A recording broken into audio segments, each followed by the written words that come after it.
Good morning students. BA part third में हम first paper पढ़ रहे हैं और हमारा जो टॉपिक चल रहा है वो है पाश्चात्य राजनीतिक विचारक कार्ल मार्क्स। कार्ल मार्क्स ने 4 सिद्धांत दिए थे: द्वंद्वात्मक भौतिकवाद, इतिहास की आर्थिक व्याख्या, वर्ग संघर्ष का सिद्धांत और अतिरिक्त मूल्य का सिद्धांत। हम पढ़ रहे थे इसके इतिहास की आर्थिक व्याख्या, जिसके अंतर्गत हमने पूंजीवादी युग और सर्वहारा के पूंजीवादी युग पढ़ लिया था, सामंती युग भी हमने पढ़ लिया था। इसके बाद 5वां है सर्वहारा के अधिनायक का युग।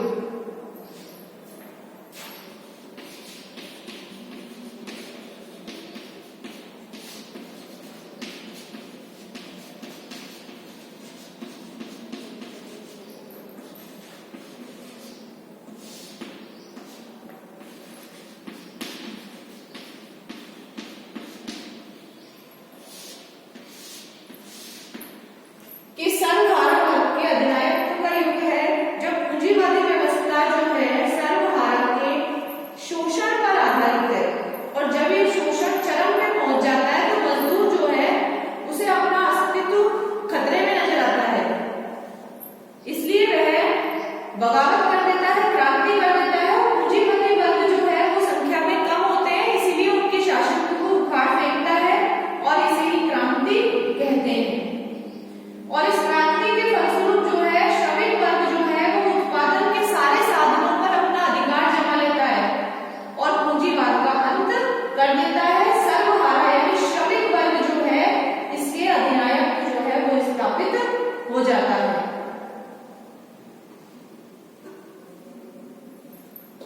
तो पूंजीवादी व्यवस्था जो है वो सर्वहारा का मतलब होता है श्रमिक वर्ग। पूंजीवादी व्यवस्था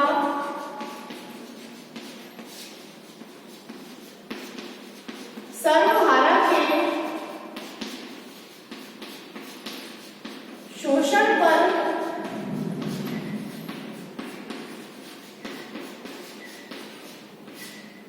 आधारित होती है।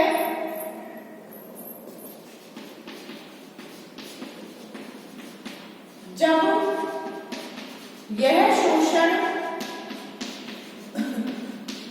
चरम पर पहुंच जाता है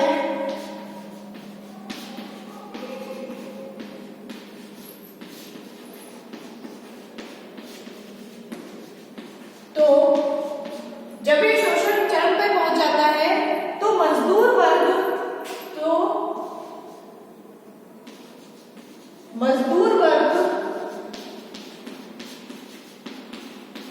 बगावत कर देता है। बगावत करके उत्पादन के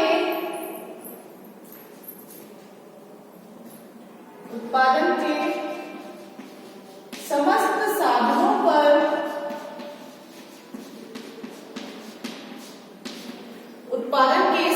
साधनों पर अपना अधिकार कर लेता है।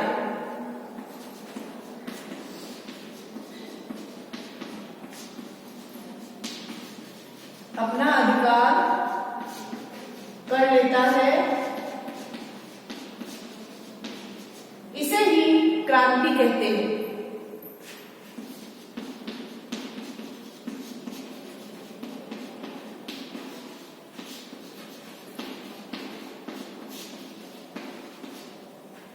इसे ही क्रांति कहते हैं। पूंजीवाद का अंत करके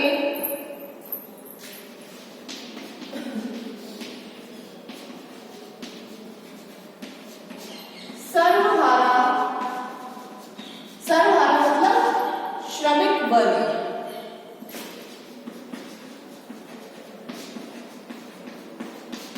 सर्वहारा की तानाशाही स्थापित हो जाती है।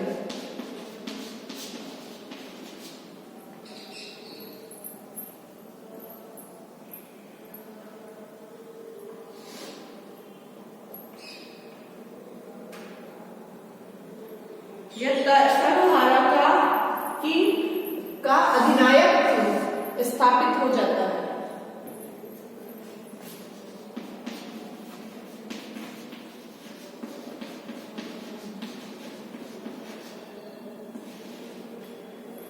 स्थापित हो जाता है। तो इस प्रकार से जो मजदूर वर्ग है वह पूंजीपतियों का अंत कर देता है और अपना साम्राज्य जो है वो स्थापित कर लेता है। नोट कर लीजिए आप इसे। ये पांचवा युग है सर्वहारा के अधिनायकत्व का युग। इसके बाद में जो युग आता है वो आती है अवस्था साम्यवादी युग की। लास्ट है साम्यवादी युग।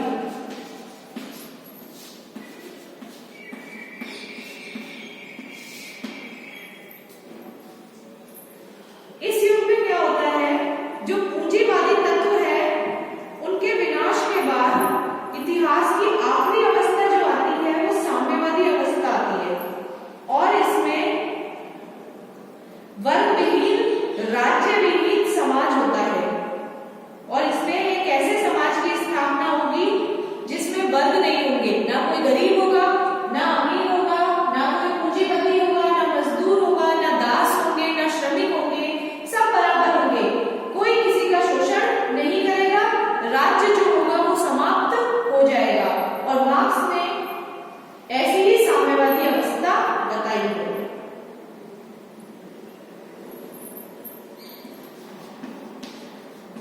पूंजीवादी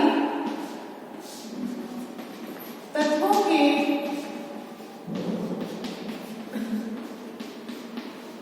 विनाश के बाद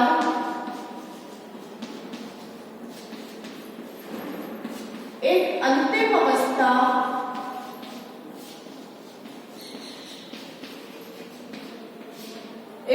अवस्था जो है वो साम्यवादी अवस्था कौन सी होती है, जिसमें राज्य विहीन होगा, राज्य विहीन है, वर्ग विहीन,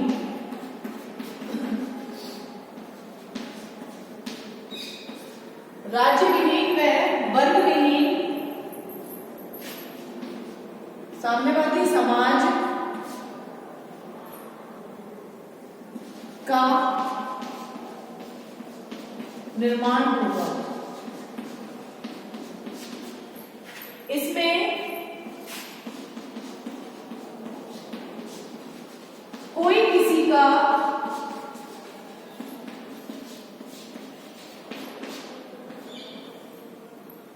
शोषण नहीं करेगा,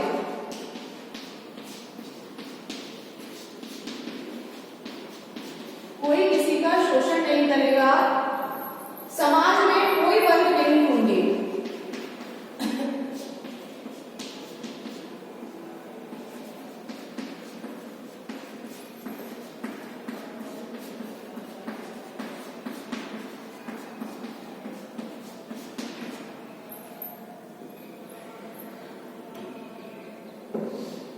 राज्य का लोप हो जाएगा।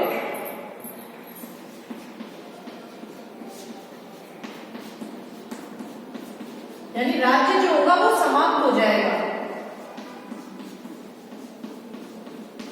कार्ल मार्क्स जो है उसने इस साम्यवादी अवस्था के दो लक्षण बताए हैं। मार्क्स ने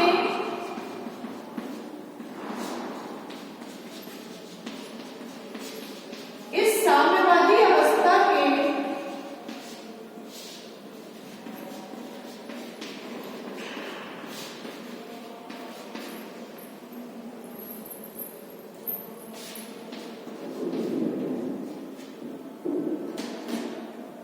दो लक्षण बताए हैं।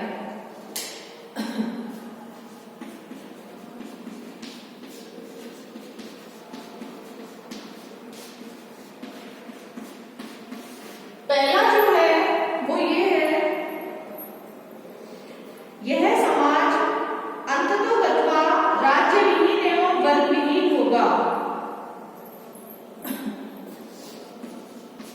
यह समाज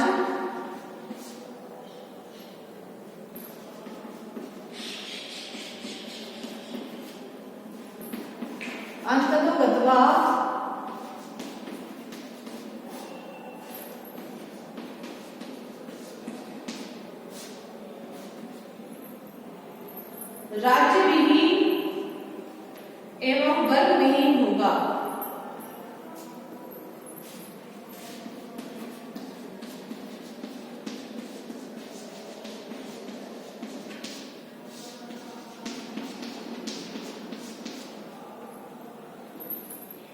दूसरा इसमें जो लक्षण बताया है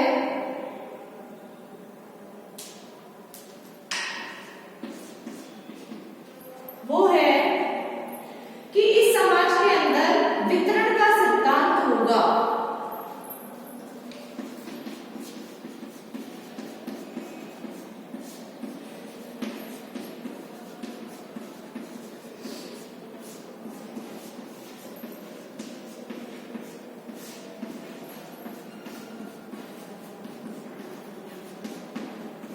वितरण का सिद्धांत होगा इस समाज में। और वितरण का सिद्धांत क्या होगा कि प्रत्येक जो है अपनी योग्यता के अनुसार कार्य करेगा और उसे अपनी आवश्यकता के अनुसार प्राप्त होगा। प्रत्येक व्यक्ति अपनी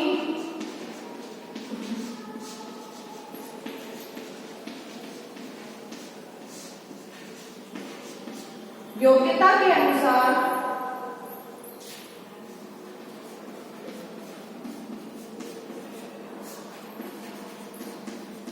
कार्य करेगा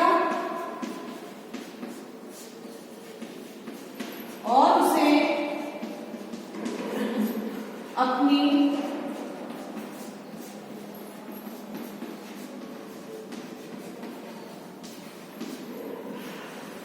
आवश्यकता के अनुसार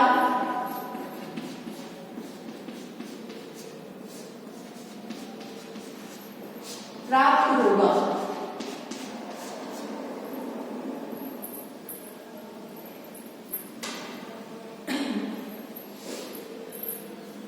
प्रत्येक व्यक्ति जो है अपनी योग्यता के अनुसार तो कार्य करेगा और उसे अपनी आवश्यकता के अनुसार ही प्राप्त होगा। वो वेस्ट नहीं करेगा, जितनी उसे जरूरत होगी वो समाज से उतनी ही चीजें प्राप्त करेगा। नोट कर लीजिए आप इसे। ये कार्ल मार्क्स ने इतिहास की आर्थिक व्याख्या में 6 युग बताए हैं, 6 अवस्थाएं बताई हैं और यहाँ पर मार्क्स का जो आर्थिक सिद्धांत है वो भी काम करता है।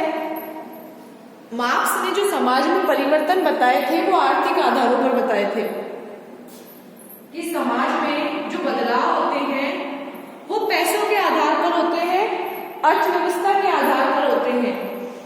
तो हमने भी देखा कि 6 काल जो बताए हैं कार्ल मार्क्स ने, उसमें प्रत्येक युग में जो परिवर्तन हुआ है, चाहे वो आदिम साम्यवादी अवस्था थी, जब उसमें पूंजी आई तो दास अवस्था आ गई, उसके बाद सावंती अवस्था आ गई, उसके बाद पूंजीवादी युग आया, वो भी पैसे पे आया, उसके बाद सर्वहारा के अधिनायक का युग आया तो वो भी पूंजीवाद का अंत करा। क्यों करा?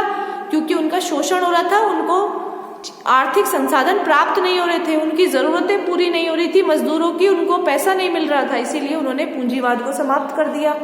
और फिर सर्वहारा के अधिनायक का युग आया, उसके बाद में साम्यवादी युग आया, क्योंकि पूंजीवाद के जब विनाश हो जाएगा और मजदूर वर्ग का शासन हो जाएगा, श्रमिकों का शासन हो जाएगा तो सभी समान हो जाएंगे। तो ऐसी स्थिति में जिस समाज का निर्माण होगा उसमें सब बराबर होंगे, कोई वर्ग नहीं होगा, कोई छोटा नहीं होगा, कोई बड़ा नहीं होगा, कोई किसी का शोषण नहीं करेगा और राज्य जो है वो समाप्त हो जाएगा। और मार्क्स ने इस साम्यवादी अवस्था के 2 लक्षण बताए। पहला तो ये है कि ये राज्य विहीन समाज होगा, वर्ग विहीन होगा, और दूसरा ये कि इसमें वितरण का सिद्धांत होगा। वितरण का जो सिद्धांत होता है उसमें ये होता है कि व्यक्ति जो होता है वो अपनी योग्यता के अनुसार तो समाज में कार्य करता है और उसे अपनी आवश्यकता के अनुसार ही समाज से प्राप्त होता है। वो वेस्ट नहीं करता, संचय नहीं कर सकता, एक जगह इकट्ठा नहीं कर सकता कि ज्यादा ले लिया और फिर इकट्ठा कर लिया, ऐसा भी नहीं होगा। और योग्यता का मतलब ये कि कोई उसका शोषण नहीं करेगा। अगर वो 4 घंटे काम कर सकता है तो वो 4 घंटे ही करेगा और उसे उसकी आवश्यकता के अनुसार उतना प्राप्त हो जाएगा। तो इस तरह से जो 6 अवस्थाएं बताई है कार्ल मार्क्स ने, 6 युग बताए हैं ये।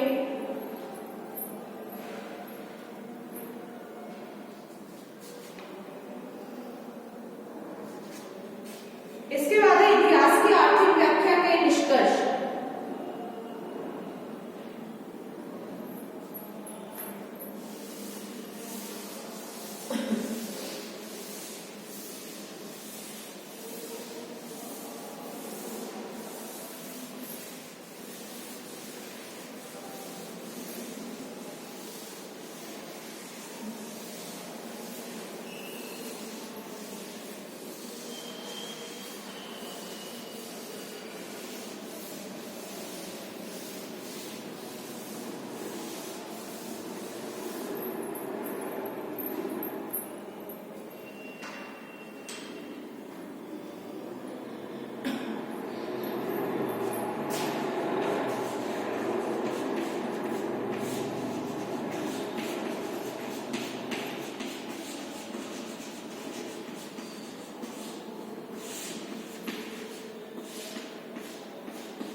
इतिहास की भौतिकवादी व्याख्या के निष्कर्ष। पहला है इतिहास का जो अध्ययन है वो मानव समाज के विकास के नियम जानने के लिए किया जाता है। इतिहास का अध्ययन मानव समाज के विकास के नियम जानने के लिए किया जाता है।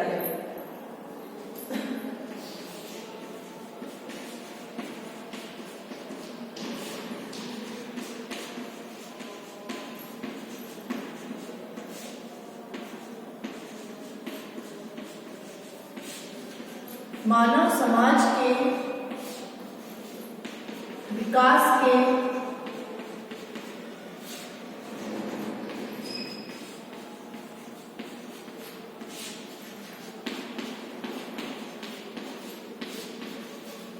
नियम जानने के लिए किया जाता है।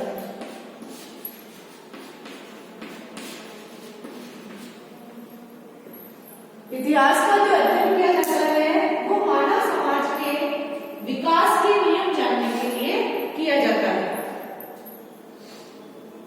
दूसरा इसमें यह है कि प्रकृति के विकास के नियमों की तरह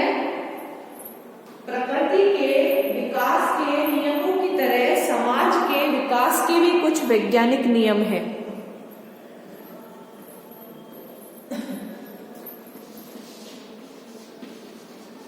प्रकृति के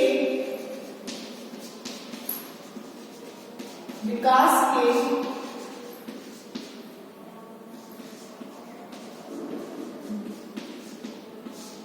नियमों की तरह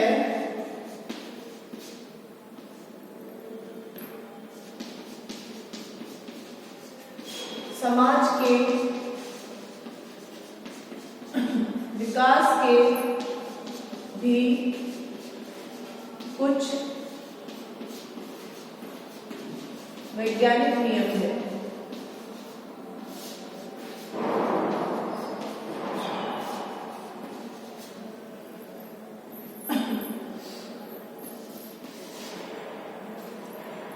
तीसरा है कि प्रत्येक युग की जो सारी सामाजिक व्यवस्था है उस पर उसी वर्ग का आधिपत्य होता है जिसे उत्पादन के साधनों पर स्वामित्व प्राप्त होता है। प्रत्येक युग की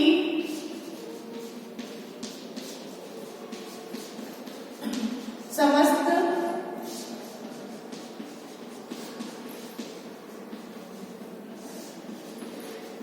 सामाजिक व्यवस्था पर उसी वर्ग का आधिपत्य होता है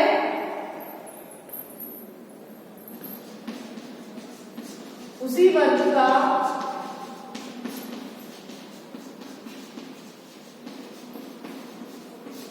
आधिपत्य होता है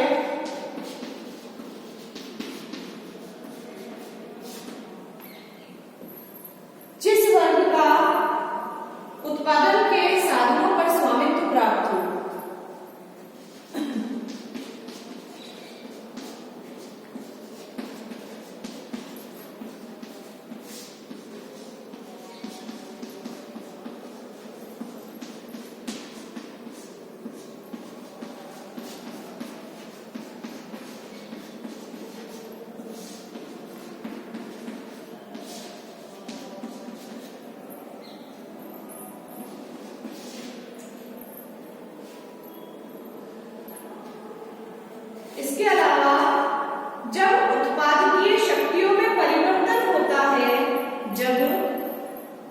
उत्पादकीय,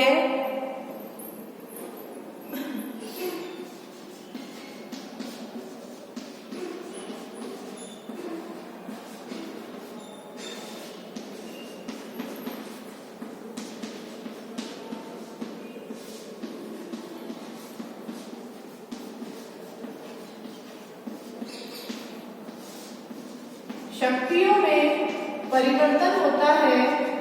उत्पादकीय शक्तियों में परिवर्तन होता है।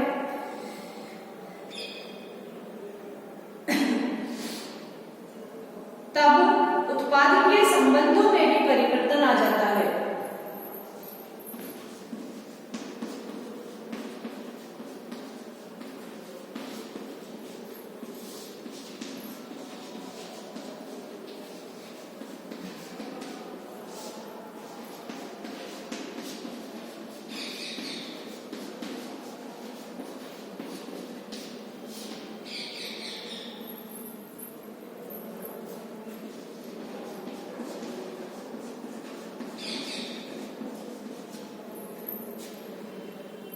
पांचवा है कि उत्पादन संबंधों तथा आर्थिक अवस्थाओं के आधार पर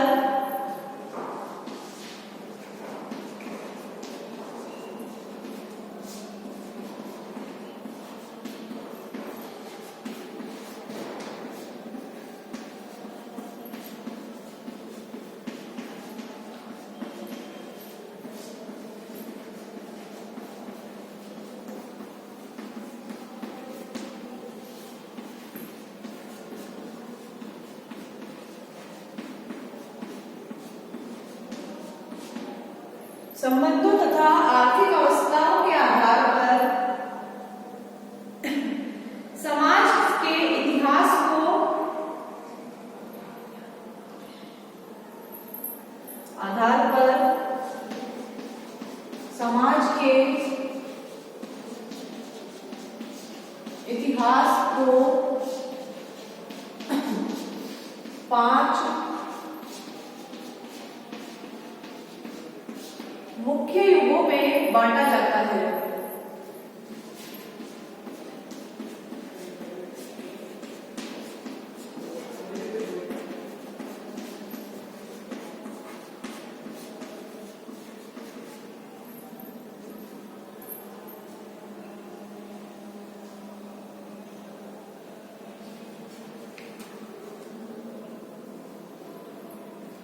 किसी राष्ट्र या समाज के विकास की जो प्रक्रिया है, छठा है किसी राष्ट्र या समाज के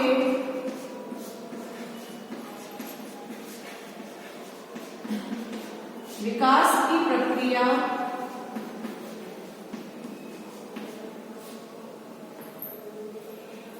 वह आर्थिक तत्व अर्थात वस्तुओं के उत्पादन प्रक्रिया में आर्थिक तत्व अर्थात वस्तुओं के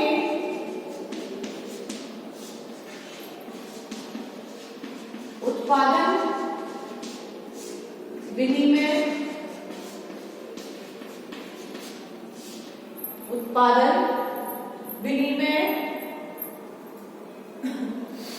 और वितरण प्रणाली की भूमिका सबसे प्रधान होती है।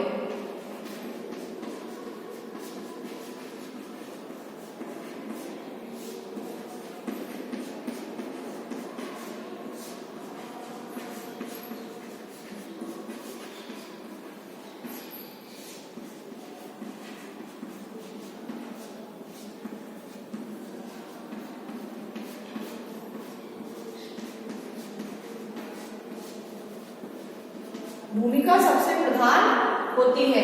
तो इस तरह से अगर हम देखें तो उत्पादन और विनिमय, वितरण और आर्थिक संसाधन और उत्पादन के पदार्थ, इन सभी के ऊपर ही ये जो सारा कार्ल मार्क्स का जो आर्थिक व्याख्या का जो सिद्धांत है ये टिका हुआ है। और लास्ट है इसमें जो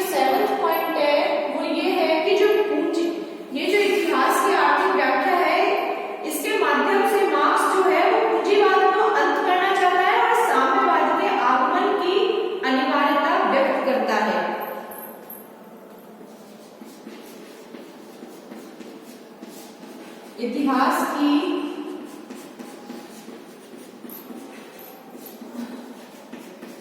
आर्थिक व्याख्या के सिद्धांत के आधार पर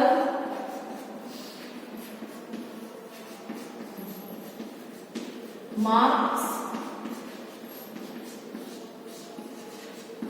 पूंजीवाद का अंत करके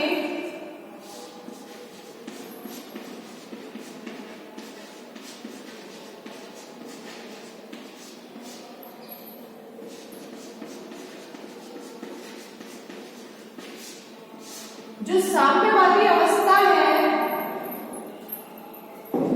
उसके आगमन अंत करके साम्यवादी अवस्था के आगमन की अनिवार्यता व्यक्त करता है।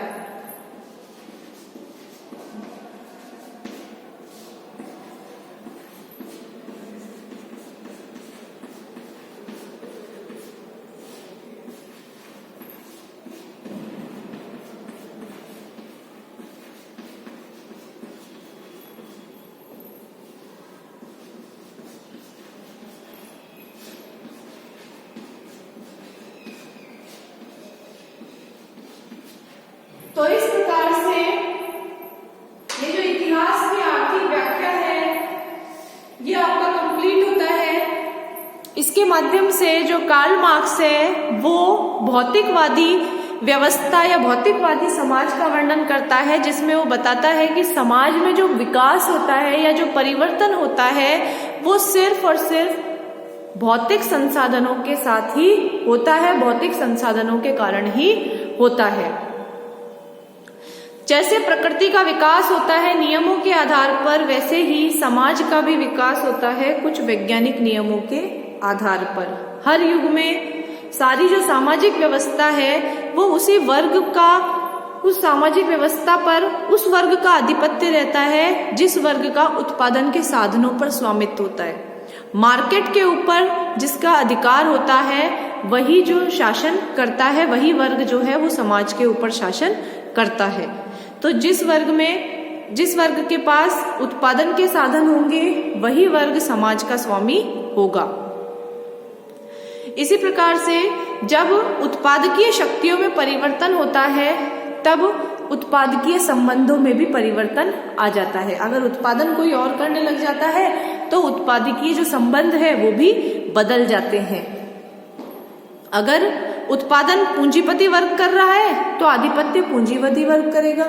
यदि उत्पादन श्रमिक वर्ग करने लग गया, उत्पादन के साधन जो है वो श्रमिक वर्ग के पास आ गए, तो उत्पादकीय संबंध बदल जाएंगे। जो श्रमिक होगा वो पूंजीपति हो जाएगा और जो पूंजीपति होगा वो श्रमिक बन जाएगा। तो संबंधों में परिवर्तन भी उत्पादन के साधनों पर ही निर्भर करते हैं। उत्पादन संबंधों तथा आर्थिक अवस्थाओं के आधार पर जो है समाज के इतिहास को 5 युगों में बांटा जाता है, और वो हमने पढ़ भी लिया है कि आदिम साम्यवादी युग, दास युग, सामंती युग, पूंजीपति युग और सर्वहारा का अधिनायकत्व का युग। तो ये 5 युग जो है ये भी पूंजीवाद के आधार पर यानी कि उत्पादन के साधनों के आधार पर ही बनाए गए हैं। किसी राष्ट्र या समाज में जो विकास की प्रक्रिया है उसमें आर्थिक तत्व जो है अर्थात वस्तुओं का जैसे उत्पादन करना, विनिमय करना, वितरण करना, इन सब की भूमिका जो होती है वो सबसे ज्यादा महत्वपूर्ण होती है, प्रधान होती है। इतिहास की आर्थिक व्याख्या के जो सिद्धांत है उसके आधार पर मार्क्स जो है वो पूंजीवाद का अंत करके साम्यवादी अवस्था के आगमन की अनिवार्यता भी व्यक्त करता है। ये जो इतिहास की आर्थिक व्याख्या का जो सिद्धांत दिया है, आर्थिक व्याख्या का कार्ल मार्क्स ने जो सिद्धांत दिया है, इस सिद्धांत को बता करके कार्ल मार्क्स जो है ये बताना चाहता है कि लास्ट में जब सारे युग आ जाएंगे तो लास्ट में जो युग होगा, जो अवस्था आएगी वो साम्यवादी अवस्था आएगी, और ये साम्यवादी अवस्था जो है वो पूंजीवाद का अंत कर देगी और साम्यवादी का आगमन हो जाएगा। ऐसी अवस्था जिसमें राज्य नहीं होंगे, ऐसी अवस्था जिसमें कोई वर्ग नहीं होगा, कोई अमीर नहीं होगा, कोई गरीब नहीं होगा, छोटा बड़ा कोई नहीं होगा। तो ऐसी अवस्था जब आएगी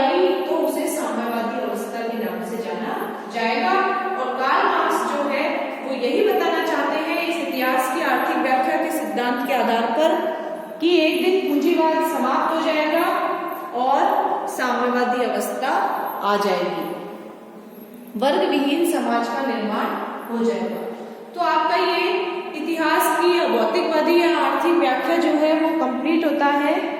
अपनी नेक्स्ट क्लास में हम जो कार्ल मार्क्स का तीसरा सिद्धांत है वर्ग संघर्ष का सिद्धांत उसको पढ़ेंगे, और वो संघर्ष भी पैसों के आधार पर यानी पूंजीवादी या भौतिक तत्वों के आधार पर ही होता है कि समाज में दो वर्ग है, एक पूंजीपति और एक श्रमिक, एक कमजोर और एक ताकतवर, या एक निर्धन एक और एक अमीर, और दोनों वर्गों के बीच में उत्पादन के साधनों के ऊपर ही संघर्ष होता है। और एक समय ऐसा आता है जब इस संघर्ष में एक जीत जाता है दो वर्गों के संघर्ष में, और उत्पादन के साधनों पर उसका अधिकार हो जाता है। तो अपनी नेक्स्ट क्लास में हम पढ़ेंगे वर्ग संघर्ष का सिद्धांत।